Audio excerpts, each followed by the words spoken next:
Hi, and welcome to Higher Voltage, a Volt podcast that explores what's working, what's not, and what needs to change in higher ed marketing, leadership, and administration. I'm your host, Kevin Tyler. Okay, so folks, you may have noticed a bit of a trend in the last couple of episodes that we have rolled out of Higher Voltage. We're focusing really on tech and innovation in the higher ed space, and this episode is no different. I am so happy to welcome Jennifer Lonchar to Higher Voltage. Jennifer brings almost 2 decades of experience and expertise to higher education, having worked in various roles focused on strategic enrollment and marketing. For over 13 years, she worked for Carnegie and was instrumental in bringing digital marketing to higher education. Her deep understanding of the challenges and opportunities within the sector has made her a sought-after leader in developing innovative solutions for enrollment and student engagement. Driven by a passion for enhancing the student experience and optimizing recruitment strategies, Jennifer has co-founded AmbioEDU.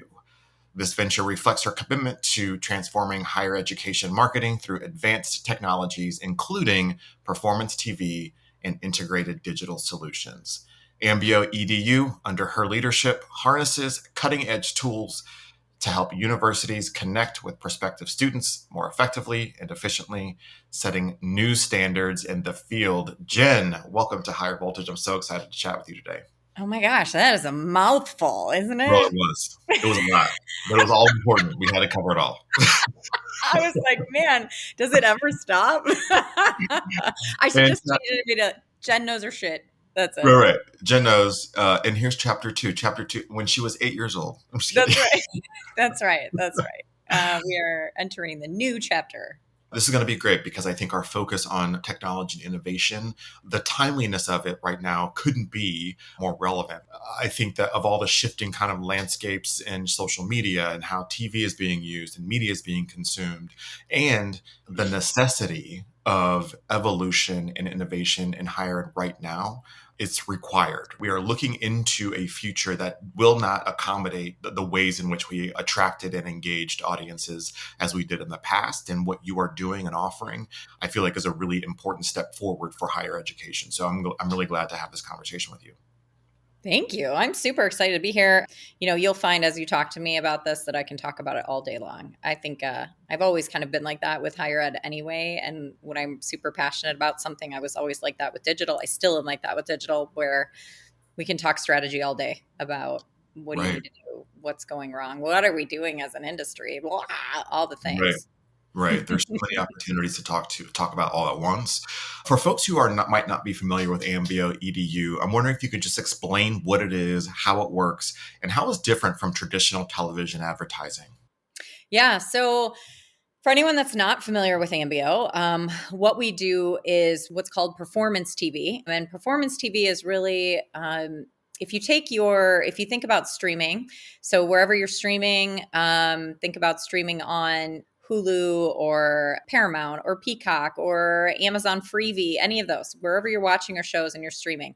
What we're doing is we're taking commercials for schools, universities. We're putting them into the households across all devices within the house. There's a couple things that make us really different from, I think, the traditional CTV OTT space, we've all gotten accustomed to, and that is that CTV OTT space is a very fragmented space up until now, in that if you wanted to go to Hulu, you have to go to Hulu and spend the money. If you want to go to Peacock or NBC Universal, you got to go over here. If you want to go somewhere else, you got to go over here. And when you have such a fragmented market like that, you can't really optimize based on your goals and your audience, because you've got all these different places where you're throwing your money. And so streaming in the past has really kind of been an afterthought for marketing. It's just like, well, we've got 30,000 extra. Let's just chuck it to Hulu and hope for the best. And we don't really have any metrics to see on the back end of that. So that's really where we come in that we have a platform that brings all of the providers into one space. So it gives us the ability to set up and optimize campaigns just like you would with digital. So we can be very strategic with the customer base and the goal and the audience that you want to reach. But then on the back end of it as well, we are also we are able to measure where people go after they see your commercials. So a commercial is shown in the home. where are they going and what are they doing? Where on your website are they going? What pages are they visiting? Are they filling out forms? Are they applying? What are they doing? And then at the end of the day, what we're able to do is actually measure back student inquiries, student applications, event registrations back to, were those people exposed to commercials and did they take a next step and go to your site and then do whatever? So that's what really makes us truly different in a nutshell, very high level, because nobody's really doing that right now. Nobody's measuring the engagement piece of it. It seems like such a logical solution in the times we're living in right now. Do you have any idea why it's taken until 2025 essentially to make this a reality in higher ed? Well, we're so behind in everything that we do. And so I always say that to people, is that I say, in the real world of advertising, outside of our higher ed bubble where we all live, this is what's happening. And we are always late adopters to everything. And we're either late adopters on our own time, or we're forced, our hands are forced, COVID, Exactly. Online advertising. We had no choice but to come online. And things were slowly starting to go in that direction. But slowly is the key word, right? We are slow to adopt everything. And then our hands were forced. We had no choice with that. So then everybody's, feet were held to the fire, and now everything's online. Great, whatever. Digital advertising was the same way. And so, in my bio, when you say I was on the forefront of digital advertising, back when I was at Carnegie, and 2010 was kind of the magic time that we brought digital marketing to higher education. And so I joke with people and say, even in my presentations at conferences and when I'm talking to clients, I say, I'm going to take you on a little time travel, and we're going to go back to the future. We're going to go back to 2010, when I was traveling around and presenting on retargeting, which now is just the most basic of basics for digital. But back then, it was happening outside of higher ed and had been happening for years. And these companies figured out a way to stay in front of the audience that, 98% of your audience would drop off without doing anything. And they were like, wow, we can get this audience back. And lo and behold, they're buying what they need to be buying. And so when I was talking to clients, I would say, what if we could just get 2% of students that left your website without doing anything? Would that have an impact on your numbers? And people are like, well, yeah, that would have an impact. But that's really creepy. And I'm like, well, it's the future. It's where we're going. And I mean, it took, a good 3 years of continual, this is what you need to be doing. And these small contracts would trickle in, and people would be like, okay, we'll spend $5,000 on digital marketing and see what it does for us. We'll spend $10,000 on digital marketing, but yet they're still spending $500,000 on billboards. And I would say, how do you measure those results? Well, we don't know if it's working, but we continue to do it because I think for us too, this industry, they're scared to be the first one to make a mistake. And I think whenever something new is out, nobody wants to be the one to take the chance. I remember talking about digital way back when, and I had this client that was like, I don't want to be your guinea pig. I don't want to be the first one to do it. I mean, straight up said that to me. And that school, when everyone else was doing cool stuff, they were not, because he didn't want to be the one to test things out. What's really cool about this is that I'm not bringing something new to the table. It is not a brand new thing. TV has been around forever. And there's a reason why TV advertising has been around forever, because it works, because it's magical in that it pulls on your heartstrings, right? You can do a lot of things with it. You can make people laugh. You can make people cry. It's memorable. It does something about brand elevation. When people see your brand on TV, it's somehow, and this is all neural marketing stuff, right, that we're talking about, it elevates your brand in their mind. So why are we not doing this more?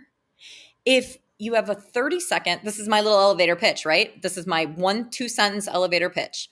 You have a 30-second unskippable opportunity, a stage where your school is in the spotlight in the living room of your students and their families. So if a student and their family invited you in and said, you have 30 seconds to get me more interested in your university, what would you say to me? And so this is also a change of thinking on a lot of marketers' parts and stuff. But this is why it hasn't been adopted, because everyone's scared of trying new things.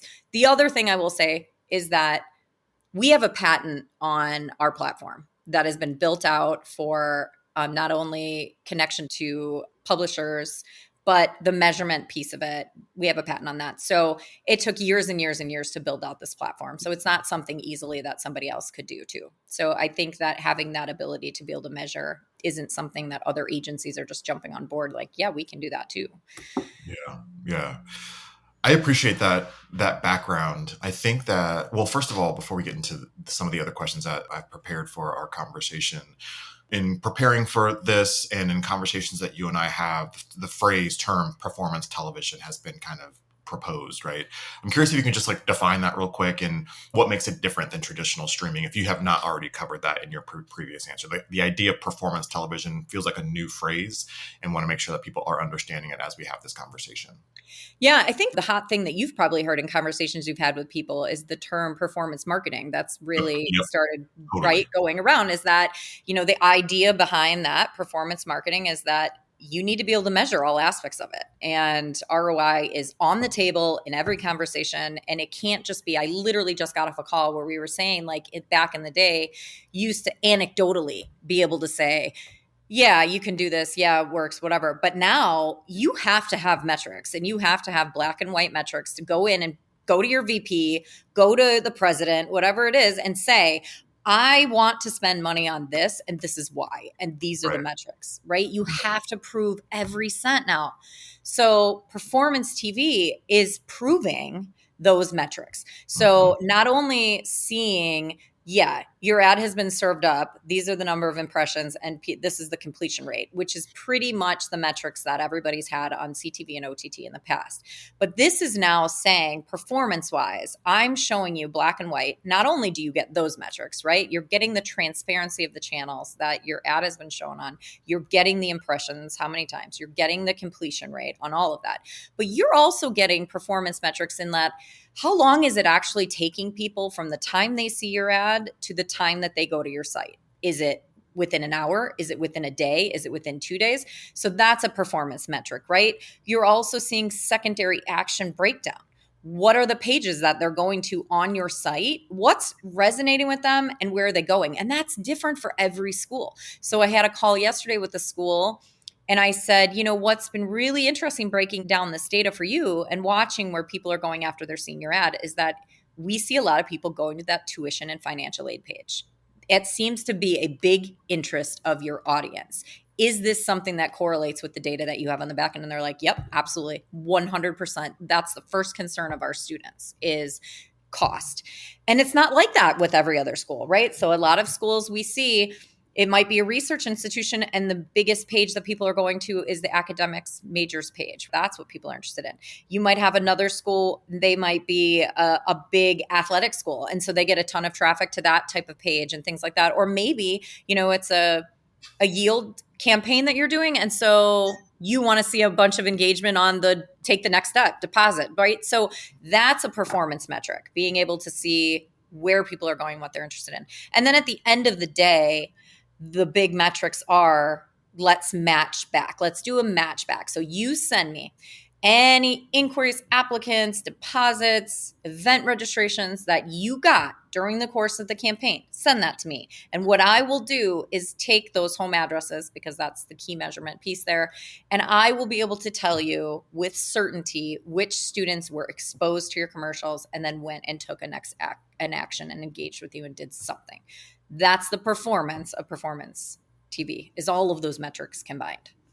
That feels like very valuable data to have, right? Like, Exactly. we're talking about, we've had conversation about the search cliff and demographic cliff, all these other cliffs. And if you have a way to understand not just who you're inviting to your funnel, but also what steps they took while they were inside of it, it feels like we have a much more precise or surgical way to approach them later on in the funnel, because we've gotten them deeper in a quick way. Right. And one of the other things that we can do in terms of like metrics and data is for Slate clients, because we're a Slate partner. So for our Slate schools, anyone that's utilizing ping data, being able to take ping data from certain pages and turn around and run a demographic profile on that ping data to see like what are the types of households, what are these people that are engaging with you. And I'm talking like unmatched ping data, right? Because the matched ones, those are students that are in your database, but there's a lot of stealth people. You don't know what's going on with them. So number one, profiling them, be like, what do they look like? What types of houses are they coming from? But then two, taking that ping data and be able to push that into a TV campaign. So I know these people are visiting my pages, but let's turn around and shove them into a campaign as well. So we make sure we stay in front of them. That's another thing that we can do as well. So we're sitting on a lot of data. One of my partners is one of the largest data companies in the country. We're sitting on a lot of data and have access to a lot of data, which not only gives us the ability to target with that and really break down that targeting, but then also really analyze these audiences, these different segments of audiences. So you think about, like, I just did one for a school that was like, we want to see all the stealth people on our nursing pages. What does that demographic look like compared to our undergrads? And do we see some real differentiators? And can we go out and find more people that obviously look like that and have an interest? Something we could do too, like lookalike stuff. So there's a lot of really cool stuff. And then imagine just the biggest thing I think to remember about this,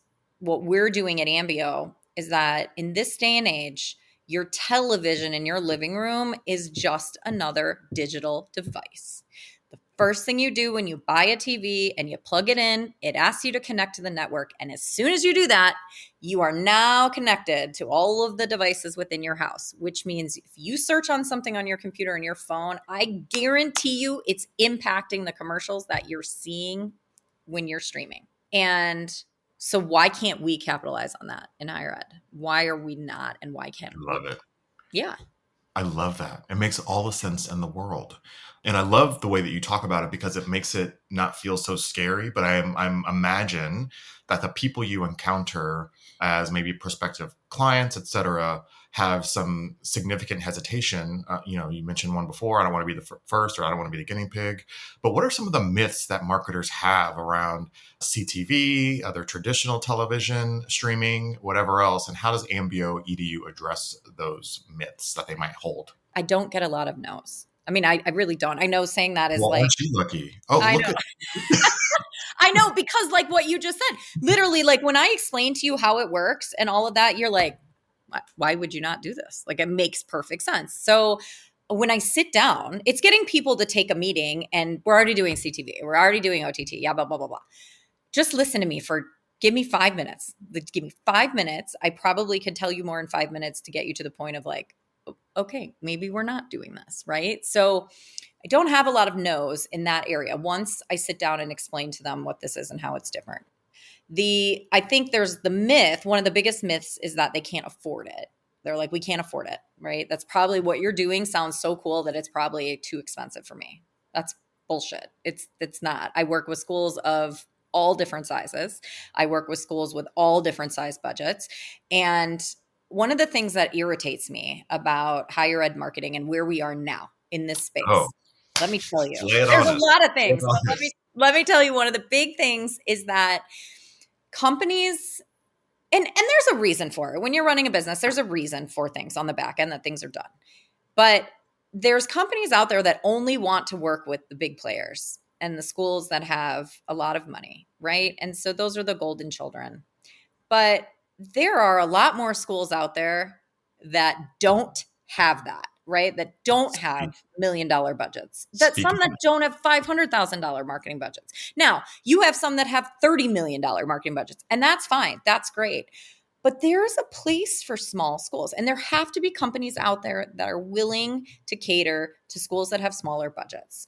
I think that there's a lot that you can do with a small budget, especially with TV, because TV has a huge reach. The ability to be able to say, yeah, you could take $15,000 if that's all you had and wanted to make an impact. You could do that. Now, it's still the same as digital in that it's all based on, how big of a geographic area do you want to reach? How many people do you want to get in front of? How long are you wanting to run this? Right. But if you said, we really have a need and we have 1 month to get out, or, I would say probably 2 months is a good time frame.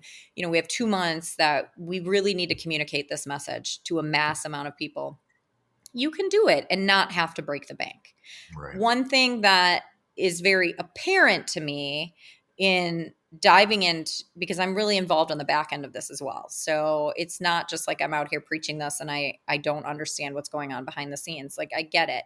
And the more and more campaigns we do and the more schools I work with, that they start out with a test campaign and then they expand to a larger campaign. The results follow that, right? And that's just like any other marketing campaign. The more you put into it, the more you're going to get out of it. So you have to be willing to say, if we're only spending $15,000, I'm not expecting you to solve all of my enrollment problems. But if we're spending $15,000, you can come back to me and say, like, yeah, all the inquiries and applications and everything you got during this small time frame, Ambio exposed 40% of those or 20% of those even. That's still a metric that you can say, yeah, I know it worked. I know it drove these people. But if you're spending, let me just put this in relative terms, you spend $15,000 over 2 months, or you spend $250,000 because this is your goal, is to get in front of as many people and drive as many applications and traffic, you're going to see those results correlate with that spend. So it's all relative.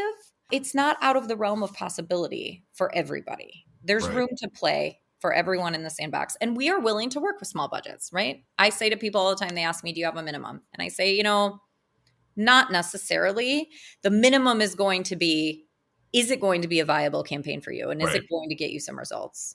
That's all we look at. What's your audience? This has always been for over the last 17 years of my career, we talk, I shouldn't say 17 because we've been doing digital. We haven't been doing digital that long. So let's just say over the last 15 years, when you're talking about setting up campaigns with schools, the conversation should always be about, what is your audience? Like, who's the audience that you want to get in front of, and what are the goals behind it? First and foremost are the two most important things you talk about. And then you talk about what strategies are we going to use on the back end. I would say that I don't even know where we started with this because like I said, this leads into so many different things. Higher ed is facing headwinds like never before. And with internal teams leaner than ever, you need outside help that knows what you do and can plug into your operations to help in any way you need. From enrollment analysis and support, to bold, brand-driven creative and elite user-focused strategies, Electric Kite can help.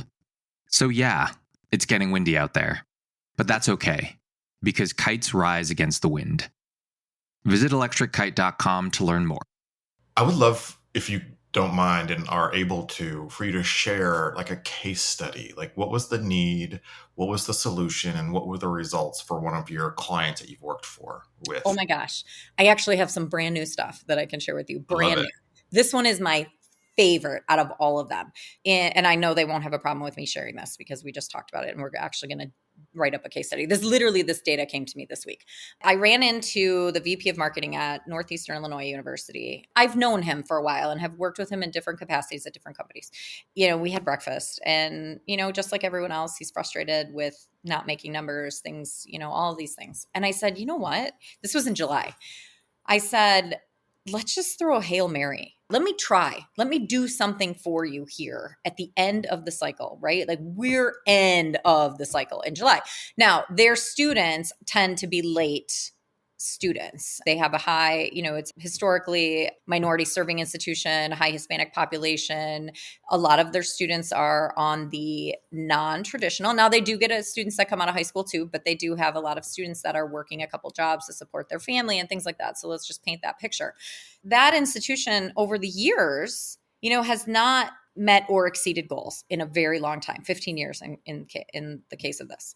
So I said, let's just throw a Hail Mary, see what we can do. So we did 2 commercials for them, and we can help with the creative, right? We took assets they already had on hand. We developed 2 commercials for them, 1 Spanish, 1 English. We took their list of accepted non-deposited students, as well as we not only took that list, but we also then targeted high schools around the Chicagoland area and also focused on Hispanic households as well. So kind of layering in multiple strategies, if you will. Ran that. I will tell you that they not only made their number, they exceeded their number by 4.2%, which is the first time in 15 years. And the VP of marketing said, I know it was due to this because this is the only thing we added at the end. this is it. We added this. We just had a conversation about it yesterday because I said, you made your number. I remember you telling me that you were going to make your number, which you were really surprised about. And he's like, Jen, we didn't just make it. We actually exceeded it by 4.2%. So that's one story. I have multiple yield stories like that. Old Dominion University we worked with over the summer also as well to do a yield campaign as well as targeting rising seniors. We stopped their summer melt in its tracks by doing this. We got them much closer to their enrollment goal. They were in a very happy place at the end. The same thing with Drexel University, kind of same thing. They were very much impacted by the FAFSA situation that happened because that's a big group of their students are high need Pell students. So they were very much impacted. And I actually saw Dawn Medley, the VP at EduWeb in July, and she did a presentation on how they combated that FAFSA situation right away, and they hit it head on, which was great. They did a lot to get in front of it, but it impacted them a lot, and they were going to be down like 500 students. And so I was talking to her, and she's like, yeah, let's try something. And they were on the quarter system, so they still had to like September 26th or something. So we did. We threw everything at doing yield. I think we ended up matching back. Again, we stopped their melt. We were able to get them additional students. And they said the same thing too. This is the only thing we added. And their marketing guy it's kind of a tough sell at the beginning because he was kind of like, well, we're already working with an agency that does this. And Dawn was like, just give him a chance, let him try it.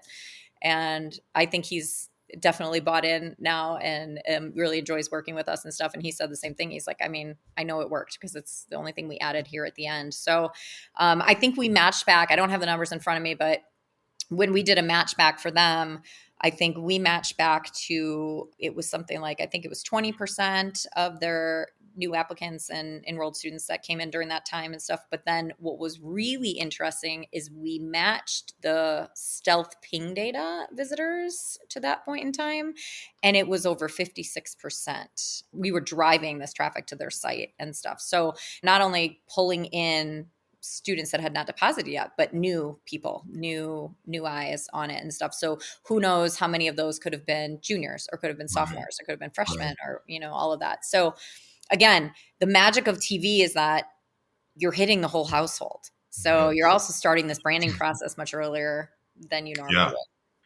Yeah. I mean, it's the same story. Sorry, Kevin. Like it's the same story with everyone so far that we've talked to, like all of my clients right now that I'm working with the exception of one. And that is they were kind of late in the game to start this, are up double-digit percentage points in applications. I have one that is putting students on the wait list for the first time ever because they're up an unprecedented amount of applications. Now, I'm not saying that's all due to us, but obviously the marketing guy is very upfront with me. Like we know it's in part due to working with you guys. So it works. I mean, that's it. I have the data black and white on the back end.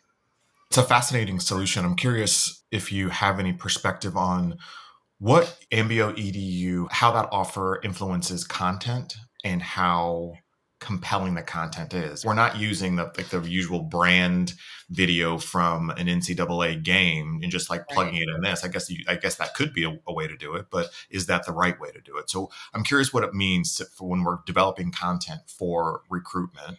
Does your offer mean that it needs to be way more targeted, way more compelling, way more highly produced, any of those things? Yeah. So this is a conversation too, and this is going to be an ongoing learning experience for my clients because everyone, again, is so conditioned to just like what you were talking about, those high level brand videos. And there's nothing wrong with them. They're great. At all. Yes. Yeah. They have nothing wrong with them at all. But what I'm trying to change the narrative on, and especially now that I'm working with enrollment people and it's not just marketing people doing CTV, OTT. Right. Now I'm pulling in the enrollment folks and saying, this is now an enrollment tool for you that you can use at various points in the funnel. You can't have a higher ed conversation without talking about a funnel. You can't say the F word. You have to say the F word when you're talking about higher ed marketing. You have to say the F word. Exactly. Yes. So when we're talking about the funnel, this can be used at various points in your funnel. So now, and this again goes back to me changing the narrative of like, if you had 30 seconds and you were invited into someone's living room, you wouldn't just come in and dribble a basketball around and be like, with your sweatshirt on and be like, okay, peace out. And like, be like, I think that student's going to apply, right? No, that's not going to work.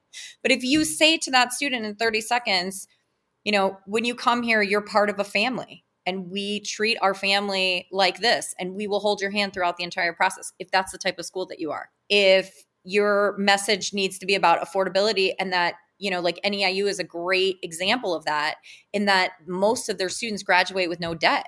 That's like unheard of in this day and age, right? If you let me in and I tell you I'll get you through 4 years of college, not only by holding you accountable and being there to make sure that you come to class, but then you're also going to graduate with a degree and not have any debt. And this is a student who's supporting their family and working 3 jobs. I mean, that right there, it's changing the narrative and saying, you can say a lot in 30 seconds. You can say a lot in 30 seconds. So please don't just do a drone footage of your school and 3 kids under a tree. We always joke about that. The 3 kids under a tree with a backpack, a group of multicultural students walking across campus. Like, have student testimonials. It's old. Those days are old. Yeah. You can say a lot of things in 30 minutes doesn't mean you have to say all of the things in 30 minutes. Exactly. So this is funny. I'll take this back. And I think you and I talked about this, and I think I told you about, like, when I was on Jamie Hunt's podcast and we came up with the idea of like a perfect commercial about school is about so much more than just class sizes and number of majors and all those things. You meet your best friends. Some of your best friends in life you meet in college. Your roommate, you could meet your husband, your wife, your significant other, people that stay with you throughout all the various seasons of your lifetime. So create a commercial around that. Right. Showcase the different seasons of your life and that how college changed that for you. And I don't care what kind of a college it is that you go to. You could go to a vocational school, a tech school, a community college, a 4-year university. It's going to change your life. So tell people how it's going to change their life and what it's going to do for them. Say that and talk just like this. Like, we're having a conversation. You're in their living room. Talk to them like you're in their living room. I guarantee you will have a huge impact with that type of commercial, more so than you would with just a branding commercial. Yeah, I agree. So that's my big message to everyone. There you go. PSA. So for folks who might not know about, without getting like super wonky or way into the weeds, like how the targeting actually happens that you are doing, can you just like go over like how AmbioEDU tailors or targets institutional messaging to core audiences? Yeah. So everything we do, without giving away the farm, everything we do is rooted in the household ID. All of the devices, as I mentioned before, all devices are connected within that household. There's a lot of mapping and stuff that happens on the back end for us to be able to make sure things line up. But, we're able to target on a very granular level with demographic information. Obviously, that information is out there. And so targeting at the household level by demographic information, but then also loading in behavioral, contextual, what people that are interested in .edu education. It's all very, very similar to digital marketing. We've gone out, we've polygoned, which is drawing a virtual fence around a building location, if you will. We've polygoned every high school, every community college, every university in the country, and have been maintaining a database and that we constantly update and refresh of mobile device IDs. So we're able to take those mobile device IDs, and from that, we know, because like I said before, all devices in a household are connected. So we know what household that device is associated with. Very similar to, what a lot of companies are doing, mobile footprinting type things with digital advertising. It's similar, only now we're able to put TV commercials across all devices in that household. Demographic information, first party targeting remains a huge piece of what we do for higher education. So being able to do list-based targeting and things like that. Right. So it's again, a lot of it goes back to digital, but the ability to be able to, with certainty at the end of the day, be able to match up that data. We are collecting, when commercials are shown in the household, there's a lot of data on the back end that we're collecting that we use and are able to keep within our platform that allows us to do the matchbacks. But in terms of targeting, I would say sky's the limit. Lookalike audiences, so we could run a demographic profile on, let's say, all of your students that have graduated. So your last 4 years of students. Let's say we take their home addresses, we run some demographic profiling on that, create a lookalike audience, because those are the students that have stayed, they've been through the gauntlet, they've graduated. You want more of those. So let's do a lookalike audience, find households that look like that. But then let's layer in other things, like we want to make sure they have a 16 to 18-year-old living in them. Okay, that narrows down your focus. We want to focus on discretionary income levels. So we layer in that on top of that. We only want, like you did this lookalike, great, but we only then want this decile for discretionary income. So there's a lot of different things we can do and get very granular with that to make sure that we're hitting those right households.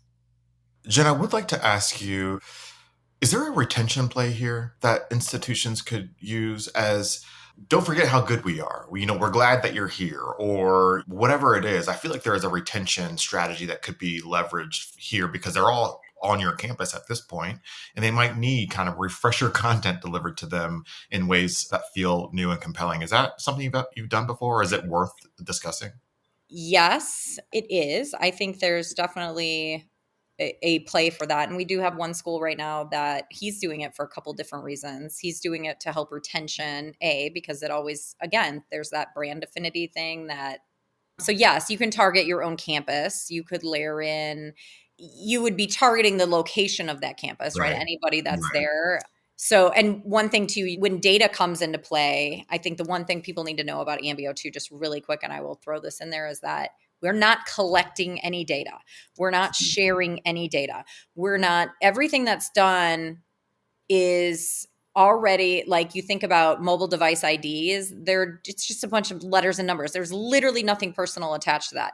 When we do stuff with home address, it's literally just the street address, city, state, zip. There is no personal identifiable information that is attached to anything that we do there. We don't transfer any data back and forth. I get this question all the time. So nothing. So there's nothing in there. It's all just letters and numbers and a bunch of device graph mapping on the back end that happens. Nothing's collected. Retention purposes, you could target campus. Yes, you could do that. The other thing that I think that is good for is getting in front of various stakeholders, board of trustee members, presidents, faculty, because I think a big thing with marketing, they say it all the time to me, is that we could be spending $1 gazillion on marketing and our faculty would be like, you don't do anything. What do you do? We never see your ads. I haven't seen your ad anywhere. Exactly. Oh, but I saw the billboard on the expressway when I came in today. Woo, good job marketing, right? And they're just like, oh, I just want to bang my head against the wall. They're like, yeah, let's seed the faculty. Let's, throw them and let's target the campus. So I do think that's a good idea. You definitely could do that. You could use it for retention purposes. Obviously, I would like to see more schools doing stuff around retention because I don't think we do enough of that. I agree. Yeah. So absolutely. This can be used, really, Kevin. Like, you could use this for anything. I mean, think about advancement. Yeah, totally. Alumni advancement fundraising. Like, you've got your alumni addresses already. Be putting commercials in front of them about giving back to the school that gave them everything, or that, right? So yeah, you can use it for everything. And we're using it very much throughout the entire enrollment cycle, doing ads to push applications in the fall, doing ads for Learn More right now for rising seniors, doing confirm your enrollment ads for Yield right now, doing transfer ads. We're doing military targeting. We can target military bases and being able, for those schools that have great money for veterans and for those in the military. Yeah, you can use it for so many different things. And those schools that need creative help, just to give you a rough idea what it costs to do a commercial with assets that you already have available and on hand to you that we can put together in a beautiful 30-second spot, costs roughly around like $6,000 to do like 2 different variations. It's not a ton of money. It's not a lot of money in the grand scheme of things. And then you own the rights to that. You can take that commercial and put it wherever you want. So yeah, the sky's the limit on what you can do with it. And we're at the tip of the iceberg right now. So cool. So yeah. Oh, international. That's the other thing. Yeah, international's tough because their budgets aren't huge. They don't have a ton of money. Sure. But if there ever was a concerted effort for a school to say, we really want to grow our international population and we're going to devote some money to that, we can do streaming campaigns internationally. It is growing exponentially, especially in India. And that's where we're getting a lot of students right now. Capitalize on that. Like they're streaming in India. And I would say for international, I did a lot with international when I was at Carnegie. And I'd say it hasn't changed in terms of one of the biggest things with international students is just seeing the brand out there. Yeah. And just seeing that school. And even so, seeing them in digital ads was a huge thing. Now, when they see them on TV, you must be a really good school if you're on TV, if I'm seeing it. Right. It's hard being a college or university president. Higher education leaders face tough choices, and the best path forward isn't always clear. Neither is how to communicate about the choices that an institution has to make. Trusted Voices explores the complex intersection of leadership and communication. Each episode, hosts Teresa Valerio Parrott and Aaron Hennessy chat with university presidents, industry thought leaders, and each other about the latest news in the industry and the challenges and opportunities facing those in the most visible roles in higher ed. Listen to trusted voices on the Volt Podcast Network, wherever you get your podcasts. The other thing that this brings to mind is I'm thinking about the states like Idaho, Utah, Tennessee, Pennsylvania on some level, where we've had these kind of collaborations across campuses who are trying to reposition the value of higher education within the state as a whole. And I feel like there is an opportunity here for states to target these households with maybe middle school, early high school, to say, don't forget, like, college is an option and it's a viable one, right? And here's the messaging around that. And here are the institutions that are contributing to this effort. And I feel like it makes messaging about the industry feel so much easier than having to make a bunch of view books and go to your state legislature and go advocate whatever, this, and that. It feels like a new way to talk about the value, the ROI of higher education as an idea, as an industry, as an offer, before even getting to the brand level of it. I think you just like lobbed me a softball. You want me to like hit this out of the park based on conversations that we've had in the past. That was unplanned, totally unplanned, but like I'm eating it up. Well, because I think, like you and I have talked about this. This is a super passionate thing for me in that, we talk about all the different cliffs. And I think Emily Smith from College Vine coined it when we were on when I did the Vine Down with her, and we were talking about the perception cliff, right? Yes. The perception of the value of higher ed in this country. And the problem that we have had that has just been gaining momentum over the last 30 years, and it started small and it's just been gaining and gaining and gaining. And there's a concerted effort by certain entities out there to dumb down America, dumb down, where we're going. And one of the biggest things I think is going after higher ed and going after the value of a degree. And, we at the same time are our own worst enemy, because we're on one hand saying, yeah, go to college, you need college, you need school, you need education.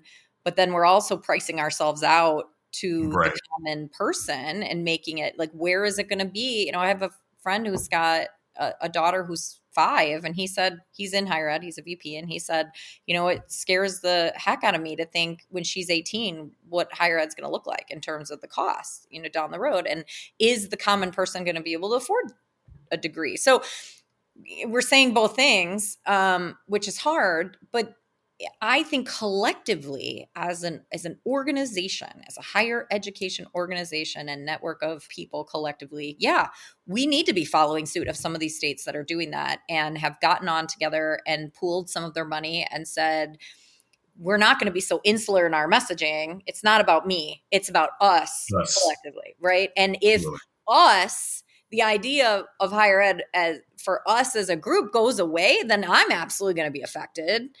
So we've gotten to a point now that we need to start thinking bigger. Yeah, it's important to still do your own marketing and think about yourself. You can't ever not do that. But there also needs to be this little part over here that goes, okay, how do I contribute to the bigger picture? How do I see the forest through the trees and see what's happening on the larger level? And if we don't save higher education together, then we're all in trouble. Right. My brand messaging doesn't matter. 100%. Then it's not just going to be a couple schools that are going to sink. It's going to be a couple hundred, a couple thousand schools that sink, right? So again, we tend to not do things until they bite us in the butt.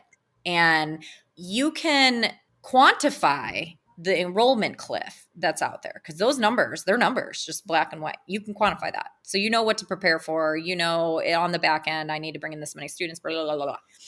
But what's going to happen is the perception cliff, you can't quantify that. And so it might not happen next year. It might not happen till the year after, but it's going to catch up. And if we don't do anything about it and it keeps going in that direction, eventually we're going to say, well, we planned for everything. We did our numbers. We did all the math. Like, we know we should have made our class this year. We didn't make our class and we don't know why. Well, could it be because of this? Because this is a number that none of us can quantify. My tool, what I have, is a perfect vessel to get, not tooting my own horn, but TV and CTV and direct channel placement and all of that stuff. It's a perfect vessel for getting out that higher ed message. It doesn't matter where you go and what you do, but be a lifelong learner. Stay in school. I don't know how old you are, but I'm like, very old. I'm very old too. And I remember the stay in school messages of the 80s, the 90s that we heard all the time. Not say no to drugs, but stay in school too. Mm-hmm. And we're at that same place. Be a lifelong learner, commit to keeping yourself educated. And there is a value to that and where education can take you. I go back to like reading Rainbow after school. Like, I think that was always a message at the end, was like, education can take you to greater places and all of that. We need to go back to that again to get people to realize that value and that, yeah, you have to pay for it, but there's ways that you can get help for that. It's going to take you places, and we collectively, if we don't do it, and it's another conversation. That's a part 2 episode. But I think about the things like this, all the news around TikTok, and obviously X is what it is now, and how what was once a very reliable way for brand messaging to be distributed among audiences or to audiences is now becoming kind of warped or perverted in such a way where someone now owns a thing that changes the entire way it's used or engaged with or whatever. But advertising seems to withstand all of that, like television advertising, as opposed to chasing your target audiences from platform to platform, trying to be wherever they are, which is a natural kind of marketing practice. But when the politics kind of bleed into places like TikTok and X and Facebook and whatever else is going to happen, going back to television, it presents a really great opportunity for extending or expanding your message in a reliable way. And so I feel like the timing of this conversation is right. And it feels like a really important opportunity for higher education. You literally hit the nail on the head. I mean, and I think that outside of higher ed, that's where things are going. And marketers and advertisers outside of higher ed, this is why they're jumping on the bandwagon, because they are like, okay, we've worn out digital. Like, it still works. And I'm never going to come in and say, don't do digital advertising. You got to do it. But it's a very crowded space. There's so many things at play now. And this generation of students, not only Gen Z, but this now Generation Alpha that's coming up, like all of these students, they have learned how to tune out the noise. And they're also streaming everything. So they're still watching TV. Nobody's never going to not watch. TV is entertainment, is a form of entertainment. And why do we like TikTok? I personally love TikTok. If TikTok goes away, I will be literally crushed. And I have not watched the news. I've not watched a day of the news since the election. I haven't. I've been one of those people that's just dropped it. I watch TikTok, but I'm also I'm a librarian's daughter, and my mother was doing and teaching media literacy back before media literacy was really a thing, which it is now. My mom was teaching it way back in the early 90s when it was just brand new. So I have been taught my whole life to fact check everything and to do my research and all of that. So I still do that, even with TikTok. I see something, I don't take it I take it for face value. But why do we like TikTok? Because think about it. It's engaging content. It's video. It's speaking right to us. The algorithm is set up in a way that it's showing me stuff that I'm interested in, where I am in my life. How is a commercial that different? If someone's watching a show that they love and you are able to get in front of them and say something of interest to them, we are drawn to that as human beings. We want that engaging content. I don't care anymore about static ads. I see static, I scroll. I don't care. Give me something that I can relate to that's going to talk to me. Marketers outside of higher education, they've got it. They're on it. I mean, and it's just, my partners just came back from CES, which is one of the largest consumer electronics conference, right? They all just came back from that and said, it's just going to continue. I mean, TV is just going to get bigger. Advertising is just going to get bigger on TV. Like, they know it. They've got the pulse on the market. Again, we're sitting over here and like, la, la, la, la, la, la, la, la, doing our own higher ed thing. Ooh, it's coming. It's coming. Yeah. And you may have already answered this, but I'd love to contain it as a response to the question that I ask every guest who comes on to Higher Voltage. What do you think higher education is going to look like in 5 or 10 years? Do you want the optimistic answer, or do you want I feel like it's probably going to look like what it looks like right now, because 5 years ago it kind of looked like what it looks like right now. I mean, again, we're slow to adopt. We're slow to change. There's a lot of things at play. That's a loaded question because there's a lot of things at play. Oh, totally. Totally what loaded. Happens on Monday could change the whole face of our industry. Yep. Not for the good. I think that's just as fair of an answer as any of the other answers we've gotten to that question. I think that it's really interesting to hear which part of the question someone picks to respond to, because sometimes it's a marketing answer, sometimes it's an industry answer, sometimes it's a political answer, sometimes it's something else. They are all valid responses because we don't know what the hell it's going to look like in 5 or 10 years. And if things are only going to change at a more rapid rate as we get closer to that timeline, and higher ed will have less of an opportunity to catch up with it because things will be just churning along, and at some point might grow around the industry as a whole, which is what I do not want to have happen. But we have to take an action. And I think you're exactly right. One of the themes that has come out of this kind of section of content that we've been releasing around technology and innovation has been that higher ed has a tendency to not change itself unless it is absolutely forced to, unless we have suffered so many cuts and bruises that is the only solution. But what I'm hoping happens is that we can take a bit of a more proactive approach to our own evolution as opposed to it being kind of a punishment. Yes. Yeah, no, I agree with you. Absolutely. And I will say this too, like, the money isn't getting any bigger, budgets are not growing at all. I want schools. What I'd like schools to kind of figure out how to work smarter and not harder with things, because they're going to have to continue to use the resources that they have. They're not getting anything new. So you need to be able to partner with someone who's an innovator. And I think the other thing too is that picking the right partner, I think, is important. So one thing I do want to say to people, if they listen to this, is that you don't know what you don't know. If this podcast has been any proof to anybody, like, I'm talking about new and different stuff, but you don't know what you don't know, especially when it comes to vendor partners that are out there, because there are a lot of very cool vendor partners that are offering new and innovative things. And I've had various conversations with them. And the challenge is always the same, in that schools have gotten complacent and comfortable with who they're working with, which might be like a bigger company. And they're like, yeah, we're doing this. Yeah, we're fine. Yep. It's like kind of on rinse and repeat with everything. When you go to somewhere like NACAC, if you're a school, I hope you go past the big booths at the front of the conference center and you make your way towards the back or towards the middle, because there's a lot of smaller companies out there that I've had the opportunity to talk to. And I'm like, man, what you're doing is blowing my mind. And there are some companies out there that are doing some things that will really help with enrollment and with marketing and things like that. But they're like, the hardest thing is just getting people to just take a meeting with us and just listen, So that's my spiel with that. Oh, girl, listen, I always love a small business shout out. Yeah, I love that you just said that. I hope that folks take heed. Jennifer Lonchar, thank you so much for being here with me today.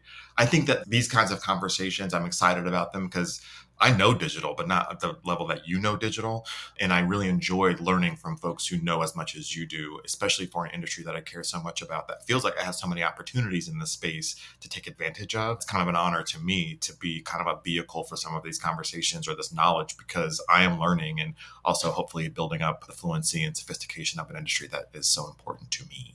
I love it. And I appreciate you having me on, and, anybody who's had me on as a guest on a podcast or whatever it is. I mean, any opportunity. I feel like we do so much good. We really do. And at the end of the day, I can feel good about what I do for a living because I feel like we're changing people's lives. It's a step in between here and there from what I do. But, at the end of the day, that's what we're doing. And I think we forget that sometimes. I think we forget, it's not just me, everyone gets caught up in numbers and goals and all of these things. But at the end of the day, those numbers that you're bringing in are actual human beings that are making a life-altering decision. And that's exactly right. We all need to remember that too. But so, we can have an impact, good, bad, whatever, hopefully for all the good. I hope in 5 years, Kevin, that we're going in the right direction, that things are going well. I'm just going to remain, I think I told you, in my little bubble of positivity that I try to stay in. I'm just going to try to stay positive about it. I heard the same. Where can folks get in touch with you if they have questions or are interested in learning more about what AmbioEDU can do for them? Oh, yeah. Come to my website, AmbioEDU, so AmbioEDU. ambioedu.com. Ambio means surround, by the way. There's a method and a meaning behind our name, surrounding students. So come to AmbioEDU, reach out to me, schedule a meeting. I would love to talk to anybody just like this. Sit down, chit chat. I want to hear your problems. Let me be your therapist. Jennifer, thank you so much. Super great conversation. Thanks, Kevin. All right. Thanks for listening to this week's episode of Higher Voltage. You can stay up to date on the latest higher ed marketing trends and news by following Volt on LinkedIn and Blue Sky. You can find me, Kevin Tyler, on Blue Sky as well. We'll be back soon with another episode. And don't forget to catch Trusted Voices, hosted by my friends Teresa Valerio Parrott and Aaron Hennessy, also on the Volt Network.